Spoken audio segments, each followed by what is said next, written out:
My dad served in the Air Force 4 years, MP. He passed back in 2012, but service was important to him. He did his 4 years and went on and was a teacher, but he connected with his Air Force buddies later in life. You know, one of the things he looked forward to every year was those reunions, every other year, and that became important to him. And I had the same kind of relational thing with my fellow Coast Guardsmen. For me, it's just one of those weekends.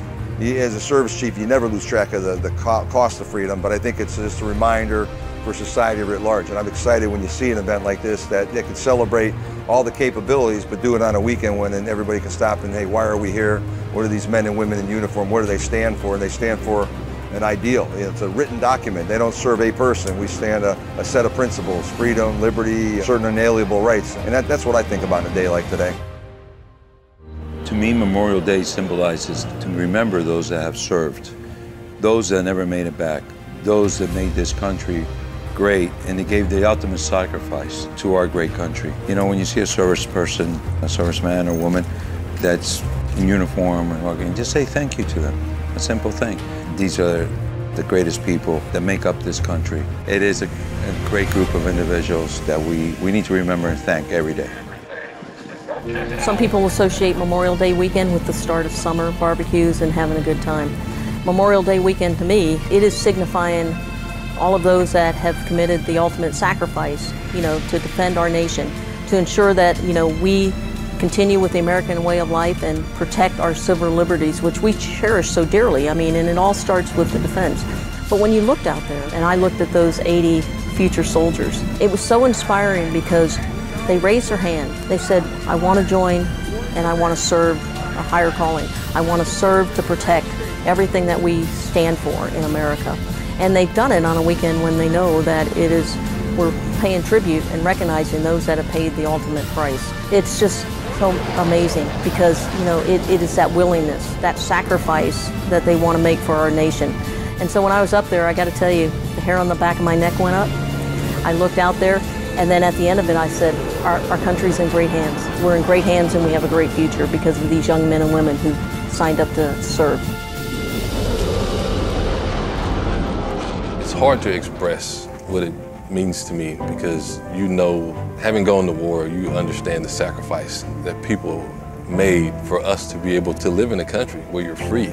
And I remember being in Korea, some real world stuff happened. They issued us live ammo, and I'm just a young airman. I had no idea what was going on. I'm just trying to do my tour and come back home to my wife. And I think that's when my eyes opened, that this is no kidding what we're called to do, and the fact that other people have done this before and we're willing to do it before. Nobody jumps out of bed to try to be a hero, but the opportunities come and those folks have given the ultimate sacrifice. There's a saying I saw, all give some, but some give all.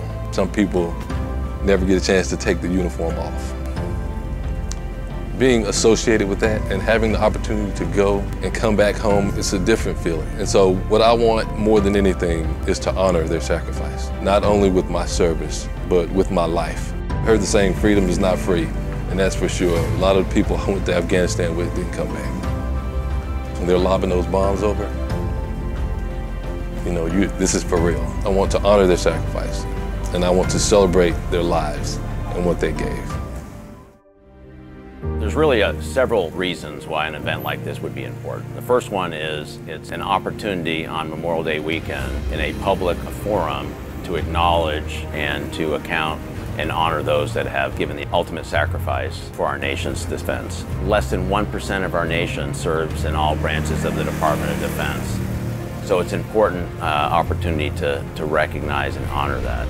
The second piece is you get those heroes from our services. So it's a really good opportunity to have them come out, show their equipment, show their skill set, show off their service rivalries, and work together to show the American public what they're paying for. So the last thing it provides us an opportunity to do is to thank and honor the families who lost a loved one in defense of our nation. So all three of those things are brought together right here at Miami Beach. I came from a country, it was Cuba. And that country basically was a great country that, and within a very short time, just flipped and it became a communist country. And my dad, even though he had some wealth, had to leave everything behind. He came to this great country and it opened its arms up and brought us in. And when it did that, it just solidified what this country is all about and the way it protects those that want to seek freedom. And I learned so much as I grew up and admired so much this country that there was no way I could not serve this country. And that's when I decided I joined the Marine Corps, and because I love my country.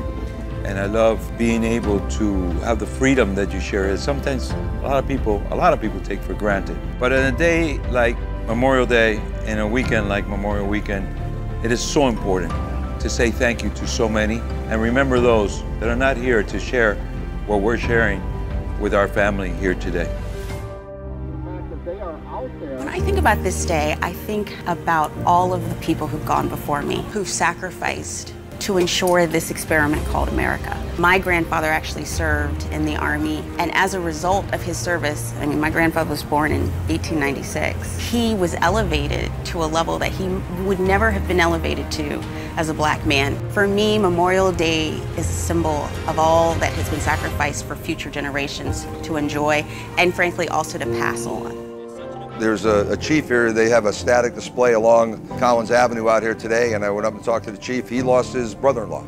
He died in an accident related to our operations up in Alaska a couple of years ago. I lost a Coast Guardsman when I was out in California. I was actually in the air traveling, but it was run down by some Mexican drug smugglers. And yeah, it's very personal. You never forget those experiences. And you know, I think about Coast Guard, we're fortunate. We don't lose a lot of folks, but there's that possibility, that danger every day. But I think about, you know, what the men and women, the other armed services as well, my fellow service chiefs, you know, their line of business maybe puts them more frequently in those type of situations. So as a senior leader, that is on your mind each and every day, the safety, well-being of your people and their families.